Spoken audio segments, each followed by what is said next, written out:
হরে কৃষ্ণ। তো কার্তিক মাস বা দামোদর মাস আমরা সকলেই জানি সমস্ত মাসের মধ্যে সর্বশ্রেষ্ঠ মাস। তো বাংলা ক্যালেন্ডার এবং ইংরাজি ক্যালেন্ডার অনুযায়ী কার্তিক মাস হচ্ছে সর্বশ্রেষ্ঠ মাস। তো এই কার্তিক মাসকে আমরা দামোদর মাস বলে থাকি। গৌড়াব্দ পঞ্জিকা অনুযায়ী ভগবান শ্রী শ্রী চৈতন্য মহাপ্রভুর আবির্ভাব তিথি থেকে এই ক্যালেন্ডার শুরু হয়। তো এমনটি নয় যে কার্তিক মাসের শুরু মানেই দামোদর মাস শুরু হচ্ছে। কার্তিক মাসের 8 থেকে 10 দিন পর থেকে দামোদর মাস শুরু হয়, অর্থাৎ 7-8 দিনের 10 দিনের ডিফারেন্স থাকে এই মাসে। তো এই দামোদর মাস বা কার্তিক মাস, এই মাসে ভগবত কর্ম করলে 1000 গুণ বেশি ফল পাওয়া যায়। তো এই কার্তিক মাসে ভগবানের অনেক লীলা রয়েছে। তো এই কার্তিক মাস বা দামোদর মাস যেটি আমরা বলছি, এই দামোদর মাস শুরু হয় হচ্ছে পূর্ণিমা তিথি থেকে। কার্তিক মাসের পূর্ণিমা তিথি থেকে শুরু হয় এবং পরের পূর্ণিমা তিথি পর্যন্ত এই মাসটি থাকে। 28শে অক্টোবর 2023 থেকে 27শে নভেম্বর 2023 পর্যন্ত এই দামোদর মাস। তো এই মাসে ভগবানের অনেক লীলা সংগঠিত হয়েছিল, যেমন দামবন্ধন লীলা অর্থাৎ দামোদর লীলা, নলকূপ এবং মণিগ্রীব উদ্ধার লীলা। এই মাসে শালগ্রাম শিলা এবং তুলসী মহারানীর বিবাহ হয়েছিল। এই মাসে রাধাকুণ্ড শ্যামকুণ্ডের আবির্ভাব হয়েছিল। এই মাসে গোবর্ধন পূজা হয়েছিল এবং এই মাসে অন্নকূট সংগঠিত হয়েছিল এবং এই মাসে ভীষ্মদেব একটি ব্রত পালন করেছিলেন, সেটি হচ্ছে ভীষ্ম পঞ্চক ব্রত নামে পরিচিত। এবং এই মাসে দীপাবলি সংগঠিত হয়েছিল, কেননা ভগবান শ্রী রামচন্দ্র ত্রেতা যুগে যখন লঙ্কা বিজয় করে অযোধ্যায় এসেছিলেন, সেটি কিন্তু এই মাসেই হয়েছিল। তো এই মাসে অনেক লীলা হয়েছিল। তো সেখান থেকে আমরা দুটো লীলা, একটি হচ্ছে দামবন্ধন লীলা অর্থাৎ দামোদর লীলা এবং নলকূপ ও মণিগ্রীব উদ্ধার লীলা, এটি আমরা কীর্তন করবার চেষ্টা করব। তাই আপনারা ভিডিওটি না কেটে সম্পূর্ণরূপে পুরো দেখবার চেষ্টা করবেন। হরে কৃষ্ণ।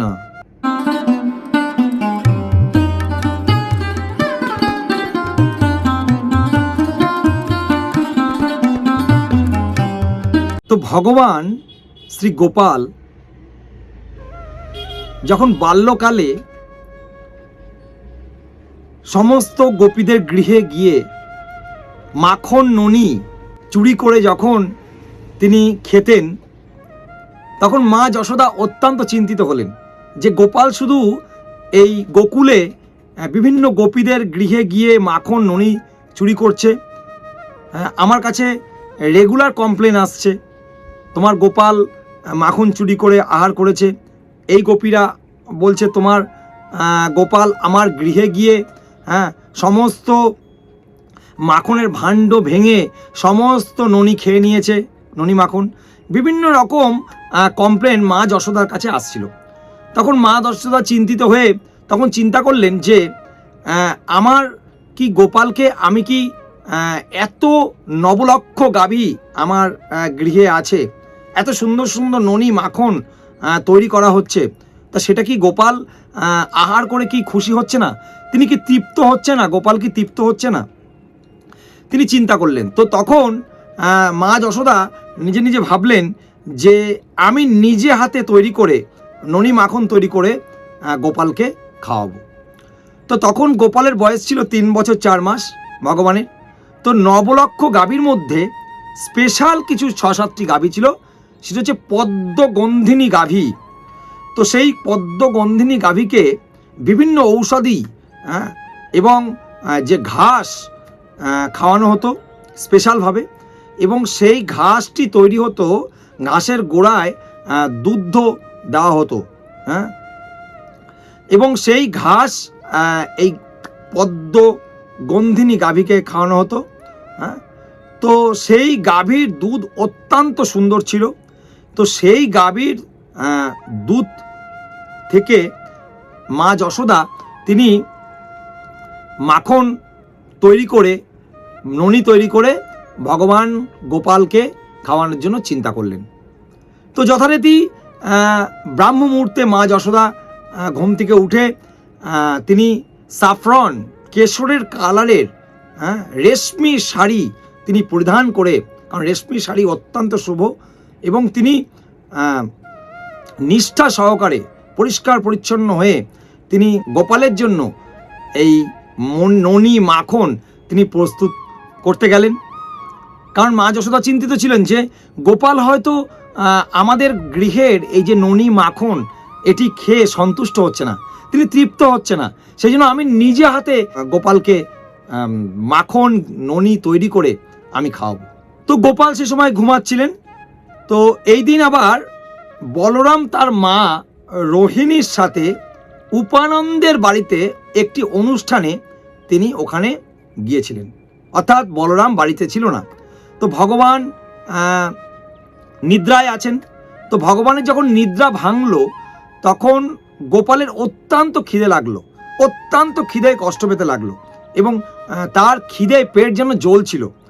তো তখন মা যশোদার কোলে গিয়ে মা যশোদার স্তন হইতে সেই দুগ্ধ তিনি পান করতে শুরু করলেন। এদিকে তার উনুনের মধ্যে মা যশোদা সেই পদ্মগন্ধিনী গাভীর অত্যন্ত সুস্বাদু সেই দুগ্ধ তিনি জাল দিচ্ছিলেন মাখন এবং ননি তৈরি করবার জন্য, কেননা গোপালকে খুব সুন্দরভাবে ননি মাখন তৈরি করে খাওয়ানোর জন্য। তো গোপাল যখন তার মা যশোদার কোলে উঠে তিনি স্তনের সেই দুগ্ধ পান করছিলেন, তো তখন সেই সময় সেই দুধ যে এই যে পদ্মগন্ধিনী গাভীর যে দুধ, তারা চিন্তিত হলো যে আমরা কি তাহলে ভগবানের সেবায় লাগবো না? আমাদের দুধ কি ভগবান পান করবেন না? আমাদের এই দুধের থেকে যে ঘি মাখন ননি মা যশোদা প্রস্তুত করছেন সেটি কি গোপাল পাবেন না? সেটা কি ভগবান পাবেন না? তারা অত্যন্ত কষ্ট বেদনায় হয়ে তারা তাদের জীবনকে বিসর্জন দেওয়ার জন্য তিনি তখন সেই দুধ উতলে উনুনের মধ্যে সেই চুলার মধ্যে পড়তে লাগলেন। তো তখন মা যশোদা দেখে সঙ্গে সঙ্গে গোপালকে তার স্তন থেকে দুধ পান করাতে বিরত থেকে তিনি সঙ্গে সঙ্গে সেই উনুন থেকে সেই দুধটিকে নামালেন, এবং যাতে দুধটি না পড়ে যায়। কারণ মা তখন চিন্তা করছেন এই বাচ্চার প্রতি, অর্থাৎ তার সন্তানের প্রতি, গোপালের প্রতি এই যে বাৎসল্য রসের প্রেম, তিনি তখন চিন্তা করলেন যে গোপালের জন্য এত সুন্দর করে আমি এই যে ননি মাখন প্রস্তুত করছি, পরবর্তীকালে যখন গোপালের খিদে পাবে তখন তো আমি গোপালকে দিতে পারবো না, আমার গোপাল তো খেতে পারবে না অত্যন্ত সুস্বাদু এই মাখন ননি। তো সেই জন্য তিনি ওটি সংগ্রহ করবার জন্য তখন গোপালকে রেখে দিয়ে তার দুধ পান করানো থেকে বিরত থেকে তিনি ওই উনুনে গিয়ে সেই দুধটিকে রক্ষা করেন, দুগ্ধটিকে। এবং তখন গোপাল অত্যন্ত ক্রুদ্ধ হয় এবং তখন বলছেন যে আমার থেকে কি মা ওই দুধকে বেশি ভালোবাসে? আমার মা আমাকে দুধ খাওয়ালো না, আমার অত্যন্ত খিদে লেগেছে। তখন এই গোপাল ক্রুদ্ধ হয়ে তখন সেই গুটি গুটি পায়ে তখন তা ওই উদুখুলের উপরে তিনি চলে গেলেন, এবং এই উদুখুলের উপরে বসে মশলা বাটার এই যে পাশানি এটি দিয়ে সেই ভাণ্ডের তলায় বাড়ি মেরে ওটাকে ভাঙে, এবং এদিকে তখন গোপাল এই ননি মাখনগুলো তখন সেই বানরদের খাওয়াতে শুরু করে। এদিকে মা যশোদা দেবী তিনি গুনগুন করে ভগবানের গুণকীর্তন লীলা করতে করতে তিনি সেই ননি মাখন প্রস্তুত করছেন। এদিকে মা যশোদা তখন গোপালের জন্য সেই অত্যন্ত সুস্বাদু ননি এবং মাখন তিনি প্রস্তুত করতে ব্যস্ত, এবং গুনগুন স্বরে ভগবান কৃষ্ণের তিনি গুণগান করছেন এবং লীলা কীর্তন করছেন। তো আচার্যরা এটি ব্যাখ্যা করেছেন যে কিবা ভজনে, কিবা শয়নে, কিবা জাগরণে অহর্নিশি চিন্তা কৃষ্ণ বলহ বদনে। তো ভোজনে কিংবা শয়নে কি জাগরণে সব সময় ভগবানের চিন্তন আমাদের করা উচিত। তো মা যশোদা দেবী যখন এই কীর্তন করছিলেন গুনগুন স্বরে, তখন তার হাতের কনকনগুলি নড়ছিল এবং কানের কুণ্ডলগুলি সেগুলিও নড়ছিল। তো আচার্যরা ব্যাখ্যা করেছেন যে হাতের যেই কনকনগুলি সেগুলি তারা অত্যন্ত নিজেকে সৌভাগ্য মনে হচ্ছিল, কেননা ভগবানের সেবায় তারাও নিয়োগ হয়েছেন। কেননা মায়ের যশোদার হাতে সেগুলো শোভা পাচ্ছিল এবং মা যশোদা সেই হাত দিয়ে ভগবানের আহারের জন্য সেই দধি মাখন প্রস্তুত করছিলেন। তো সেই জন্য অত্যন্ত হাতের যে কনকনগুলি তিনি অত্যন্ত সৌভাগ্য বলে তারা মনে করছিল নিজেকে। এবং মা যশোদার মস্তকে যে মালতী পুষ্প ছিল, তো সেই মালতী পুষ্প তখন চিন্তা করছেন যে যেই মা যশোদা দেবী ভগবানের সেবায় তিনি নিজেকে নিয়োগ করেছেন এবং আমি মালতী পুষ্প আমি কি করে মামায়ের মস্তকে থাকি, আমি আমার মস্তকে স্থান নয়। তখন সেই মালতী পুষ্প তিনি তার মা যশোদার চরণ যুগলের মধ্যে তিনি স্থান পেলেন এবং তার চরণে তিনি ঠাঁই পেলেন। তো এদিকে গোপাল তিনি ভাবলেন আমি উদুখুলের উপরে বসে থাকি। তো উদুখুলের উপরে বসে তিনি বানরদেরকে সেই উদুখুলের উপরে উঠে তিনি বানরদেরকে সমস্ত ননি মাখন তিনি আহার করাচ্ছিলেন। তো আচার্যরা এটা ব্যাখ্যা করেছেন যে যেহেতু ভগবান শ্রী রামচন্দ্র ত্রেতা যুগে যখন মা সীতাকে উদ্ধার করবার জন্য লঙ্কায় গিয়েছিলেন এবং যখন উদ্ধার করে যখন নিয়ে আসলেন, তখন বানররা সহযোগিতা করেছিল মা সীতাকে উদ্ধার করবার জন্য। তো সেই যুগে ভগবান বানরদের জন্য কিছুই করতে পারেননি। তো সেই জন্য ভগবান চিন্তা করলেন যে তার নিজে হাতে এই বানরদেরকে তিনি এই অত্যন্ত সুস্বাদু ননি মাখন তিনি আহার করিয়ে দিলেন। তো যখন দেখলেন মা যশোদা যে দেখলেন গোপাল এখানে নেই, তখন মা যশোদা চিন্তা করলেন গোপাল কোথায় গেল।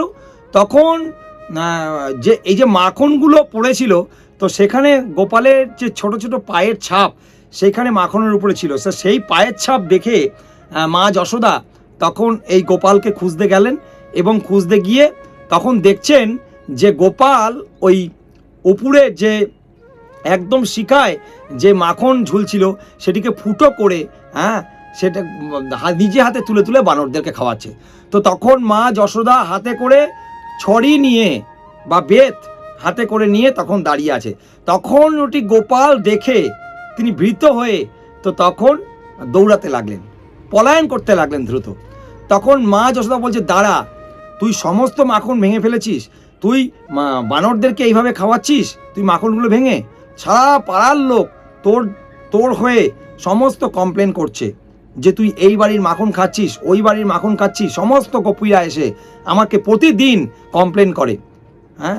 আজকে তোকে কোথাও খেলতে দেবো না, আজকে তোকে খেলতে যেতে দেবো না, আজকে তোকে ঘরে রেখে দেবো, ঘরে বেঁধে রেখে দেবো। তখন মায়ের ভয়ে ভগবান অত্যন্ত দ্রুত গতিতে পলায়ন করছেন। তো আচার্যগণরা এটা ব্যাখ্যা করেছেন যে যোগীরা মনের গতিতে দৌড়িয়েও যাকে ধরতে পারে না, সেই পরমেশ্বর ভগবানকে মা যশোদার বেতের ভয়তে ভগবান দৌড়ে যাচ্ছেন। তো আগেকার দিনে একটি বিষয় ছিল, তার যে গৃহ ছিল, গৃহের যে বাউন্ডারি বা তার যে সীমানা, সেই মায়েরা কখনো সেই সীমানার বাইরে কখনো বেরোতেন না, তারা গৃহেতেই থাকতেন।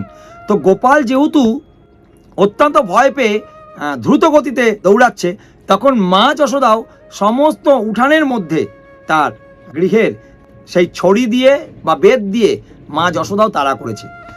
তো এই করতে করতে সীমানার বাইরে গিয়ে গোকুলের রাস্তায় তিনি গোপাল দৌড়িয়েছে। তখন মা যশোদাও এই গোকুলের সীমানার বাইরে রাস্তায় মা যশোদা দেবীও ধরবার জন্য কৃষ্ণকে তাড়া করছিলেন। তারপরে মা যশোদার কাছে ভগবান শ্রীকৃষ্ণ ধরা দিলেন। মা যশোদার বাৎসল্য রসের কাছে ভগবানের ঐশ্বর্য রস তখন পরাস্ত হলো। তো আচার্যগণরা এটি ব্যাখ্যা দিয়েছেন যে আমরা যখন ভগবানের নির্দেশ পালন করতে যাই, তা ভগবানকে খুশি করতে যাই, তখন অনেক রকম আমাদের বাধা আসে। তো সেই বাধাকে অতিক্রম করে আমাদের উচিত ভগবানের সেবায় নিজেকে নিয়োগ করা। ভগবানের প্রীতি বিধান করা, ভগবানকে সন্তুষ্ট করাবেই হচ্ছে আমাদের মূল লক্ষ্য হওয়া উচিত। তখন ভগবানকে মা যশোদা দেবী ধরে ফেললেন। তো তখন মা যশোদা চিন্তা করলেন যে দুজনই দোষ করেছে। ওই উদুখুলের উপরে দাঁড়িয়ে বানরদেরকে ননি মাখন খাওয়াচ্ছিল, ওই উদুখুলও দোষ করেছে এবং গোপালও দোষ করেছে। দুজনকেই আজকে দ্বারা সমস্ত তোদেরকে রশি দিয়ে আজকে বাঁধবো। তো তখন মা যশোদার মাথায় যে খোপার মধ্যে যে দড়িটি ছিল সেটি দিয়ে গোপালকে এই উদুকুলের সাথে বন্ধন করতে যাচ্ছিলেন। তো তখন বন্ধন করতে গিয়ে দেখছে যে 2 আঙ্গুল দড়ি শর্ট পড়ছে। তো তখন সমস্ত ঘরের যত দড়ি ছিল সমস্ত দড়িকে বেঁধে একসাথে করে ভগবানকে এই উদুকুলের সাথে বন্ধন করতে যাচ্ছে মা যশোদা। তো যতবারই বাঁধতে যাচ্ছে ততবারই 2 আঙ্গুল শর্ট পড়ছে, অর্থাৎ ছোট হয়ে যাচ্ছে 2 আঙ্গুল। তো এখানে আচার্যগণরা ব্যাখ্যা করেছেন যে ভগবানের কৃপাদৃষ্টি যার উপরে পড়ে তিনি মুক্ত হয়ে যান। তিনি মুক্ত হয়ে কি করে ভগবানকে বন্ধন করতে পারেন? তো আরেকটি ব্যাখ্যা দিয়েছেন আচার্যগণরা যে গোবন্ধনকারী রশি দিয়ে বা দড়ি দিয়ে গোপতিকে কিভাবে বন্ধন করা যায়। তখন বলছে দাঁড়া, আজকে তোকে আমি বন্ধন করবই, তোকে আজকে আমি বাঁধবই এই উদুকুলের সাথে। যতবারই বাঁধতে যাচ্ছে ততবারই 2 আঙ্গুল শর্ট পড়ে যাচ্ছে, আর বালক গোপাল মিচকি মিচকি হাসছে। তো তখন মা যশোদা বলল আজকে গ্রামের যত দড়ি আছে সমস্ত গৃহ থেকে দড়ি সংগ্রহ করে আজকে আমি তোকে বাঁধবই। আজকে তোকে আমি খেলতে যেতে দেবো না, আজকে কোথাও যেতে দেবো না, কোথাও তোকে যেতে দেবো না, আজকে সারাক্ষণ তোকে এখানে বেঁধে রেখে দেবো। এইভাবে তখন গোপালকে বাঁধবার চেষ্টা করছে মা যশোদা। তখন যখন দেখলেন মা যশোদা দেবী অত্যন্ত বাৎসল্য রসে অত্যন্ত কষ্ট করছেন মা গোপালকে বন্ধন করবার জন্য, তখন সেই মা যশোদার বাৎসল্য রসের কাছে ভগবানের ঐশ্বর্য রস পরাস্ত হয়ে গেল। তখন ভগবান নিজেকে ভক্তের কাছে বাৎসল্য রসের কাছে মা যশোদার তিনি ধরা দিয়ে দিলেন। তো তখন ভগবানকে এই দাম দিয়ে অর্থাৎ দড়ি দিয়ে বন্ধন করলেন, করে মা যশোদা সেই ননি মাখন তৈরি করবার জন্য চলে গেলেন। ইতিমধ্যে বলরাম এসে গেছে গৃহেতে। সেই বলরাম এসে যখন দেখছে তার ভাই গোপালকে এইভাবে উদুকুলের সঙ্গে বেঁধে রেখেছে, তখন বলরাম বলতে লাগলেন কে আমার ভাই গোপালকে এইভাবে বন্ধন করে রেখেছে, কে বন্ধন করে? তখন এই চিল্লামিল্লি শুনে তখন মা যশোদা বলরামের সামনে এসছে, গোপালের সামনে। তখন বলছে জানো তুমি উনি কে? হচ্ছেন ভগবান বিষ্ণু, ইনি হচ্ছেন নারায়ণ, ইনি হচ্ছেন কুর্ম, ইনি হচ্ছেন ভগবান নৃসিংহদেব, ইনি হচ্ছে বামন অবতার ভগবানের। আর আমি কে জানো? আমি হচ্ছে শেষনাগ, আমি হচ্ছে বলরাম, আমি শেষনাগ। আমি এই জগতের সমস্ত পালন করি, আমার ইচ্ছায় জগৎ চলে, আমি ইচ্ছা করলে এই জগৎকে নিমেষের মধ্যে প্রলয় করে দিতে পারি, ধ্বংস করে দিতে। তো তখন মা যশোদা দেবী বলতে লাগলেন যে আমার গৃহেই সমস্ত বামন অবতার, পরশুরাম, বামন অবতার, নৃসিংহ, কুর্ম সবাই এসে উপস্থিত হয়েছে, অন্য কোনো গোপীর গৃহে আসেনি, সব আমার ঘরে, সব আমার ঘরে। তোমাদের আজকে ভূত ছুটাচ্ছি, তোমাদের আজকে বামন কুর্ম দেখাচ্ছি বলে তখন মা যশোদা সেই ছড়া বা বেত নিয়ে তখন বলরামের দিকে যখনই দেখায় তখন বলরাম ভয়তে দৌড় ওই স্থান থেকে পলায়ন করেন।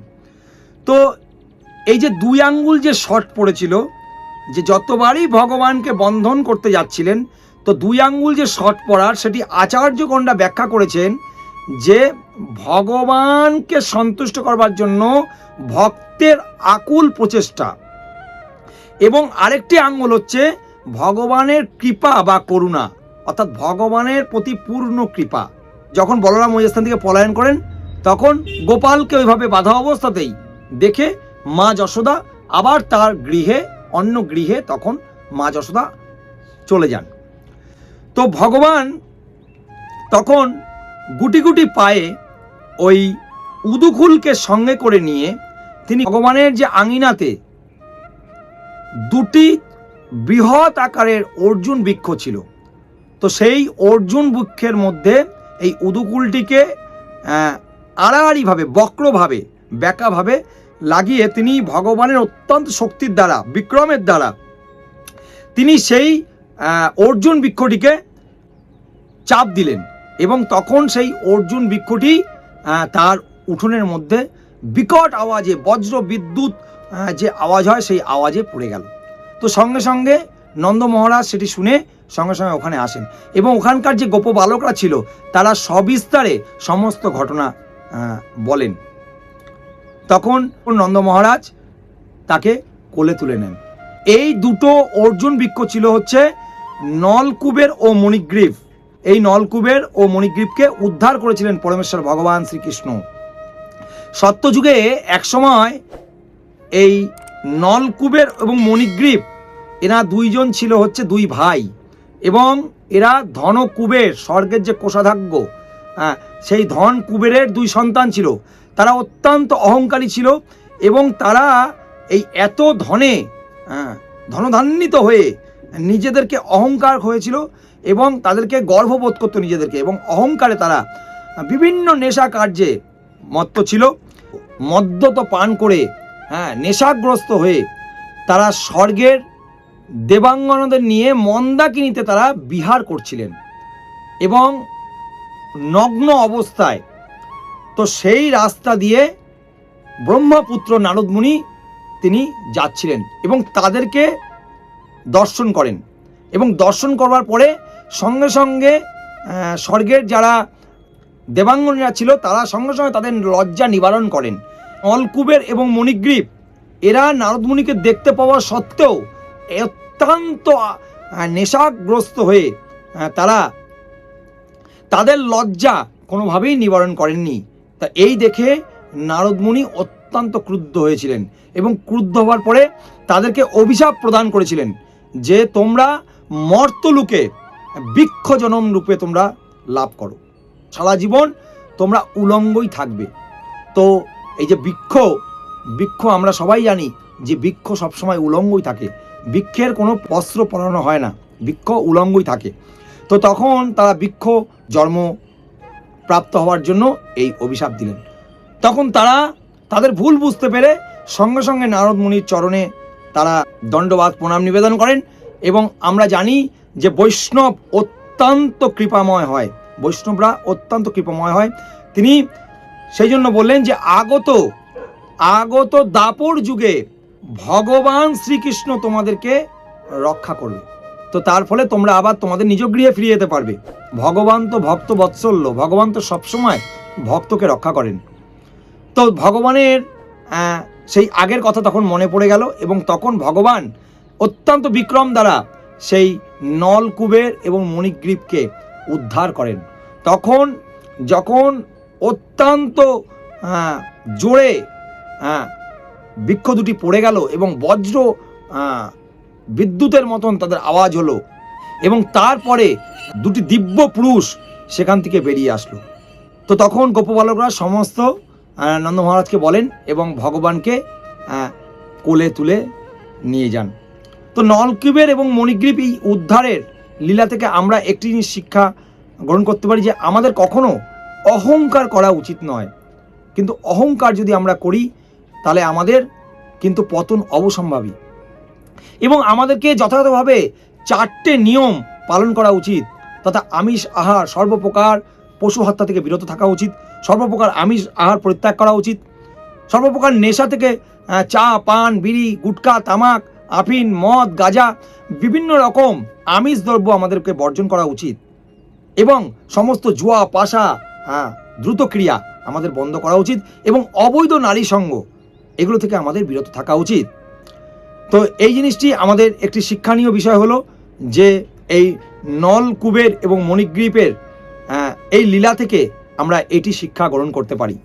সর্বোপরি এই দামোদর লীলা থেকে এবং নলকূবের মণিগ্রীব উদ্ধার লীলা থেকে আমরা একটা জিনিস শিক্ষা মূলত লাভ করতে পারি, যেটা হচ্ছে পরমেশ্বর ভগবানের বশ্যতা। তিনি ভক্তের কাছে সব সময় বশ স্বীকার করেন।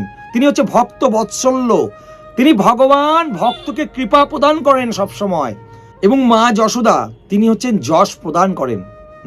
মা যশোদা হচ্ছে ভগবানের বাৎসল্য রসের দ্বারা, বাৎসল্য প্রেমের দ্বারা ভগবানের ভক্ত বৎসল্য যশ প্রদান করেছিলেন।